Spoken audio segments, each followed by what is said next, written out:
बहुत समय पहले एक विशाल साम्राज्य पर बादशाह सलीम का राज था। वह ताकतवर था, बुद्धिमान था और उसके पास दौलत की कोई कमी नहीं थी। लेकिन उसके दिल में एक बेचैनी थी, एक ऐसा खालीपन जिसे वह समझ नहीं पाता था। एक दिन एक बूढ़ा विद्वान दरबार में आया। उसने कहा, जहां पनाह, मैंने सुना है कि आप अपने दिल के सुकून की तलाश में हैं। मैं आपकी मदद कर सकता हूं, लेकिन इसके लिए आपको मेरी एक चुनौती स्वीकार करनी होगी। बादशाह ने उत्सुकता से पूछा, कैसी चुनौती? विद्वान ने कहा, मुझे 3 दिन दीजिए।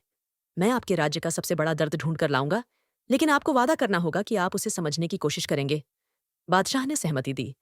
विद्वान अपने सफर पर निकल पड़ा। विद्वान सबसे पहले एक छोटे से गांव पहुंचा। वहां उसने एक किसान को देखा जो अपने जले हुए खेत के पास खड़ा था। उसकी आंखों में आंसू थे। विद्वान ने पूछा, तुम्हारा सबसे बड़ा दर्द क्या है? किसान ने जवाब दिया, मेरा खेत जल गया, जहां मेरी साल भर की मेहनत खत्म हो गई।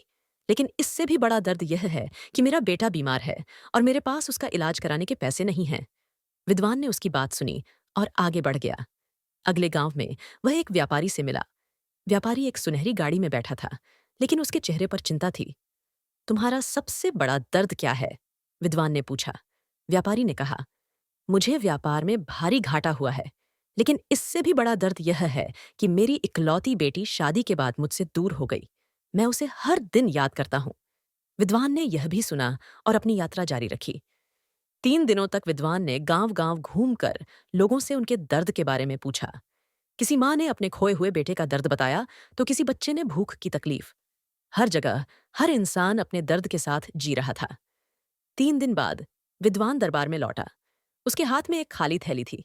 बादशाह ने पूछा, क्या तुमने राज्य का सबसे बड़ा दर्द ढूंढ लिया? विद्वान ने थैली बादशाह के सामने रख दी